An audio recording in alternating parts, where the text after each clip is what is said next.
করেন 4 নাম্বারের আগে আমরা দেখেছি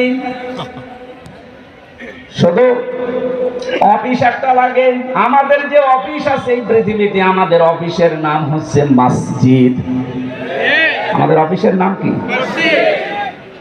দুঃখজনক হলেও সত্য, 5 তারিখ আগস্টের পর থেকে আজকের এই 15 তারিখ, 1 মাস কয়েকদিনের ভেতরে বগুড়া না হলেও বাংলার বহু জেলাতে আমরা দেখতে পাচ্ছি অনেকে এখন মসজিদে আল্লাহর কোরআনের কথা, তাফসীরের কথা বলতে নিষেধ।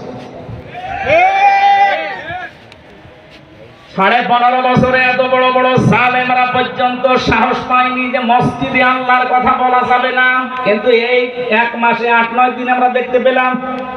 খুব দুঃখ লাগছে এদের আচরণ দেখে। কারা এরা আমরা জানি না। কোরআনে কারীম আপনাদের সম্পর্কে জানিয়েছে, ওমান আসলামু মিম্মান মানাআ মাসাজিদাল্লাহি আইয়ুযকারা ফীহা ইসমুহু ওয়া সাআ ফী খারাবিহা ইলা আখিরি আয়াত। সূরা বাকারা প্রথম নাম্বার পারার 17 নাম্বার পৃষ্ঠার 4 নাম্বার লাইনের 114 নাম্বার আয়াতের প্রথম অংশে আছে তাফসীরে ফি জিলালিল কোরআনে মুফাসসির সাইয়্যিদ কুতুব রাহমাতুল্লাহ আলাইহি ব্যাখ্যা করতে গিয়ে লিখেছেন, আল্লাহ তাআলা বলেন, এই পৃথিবীতে বড় জালেম যদি দেখতে চাও আমি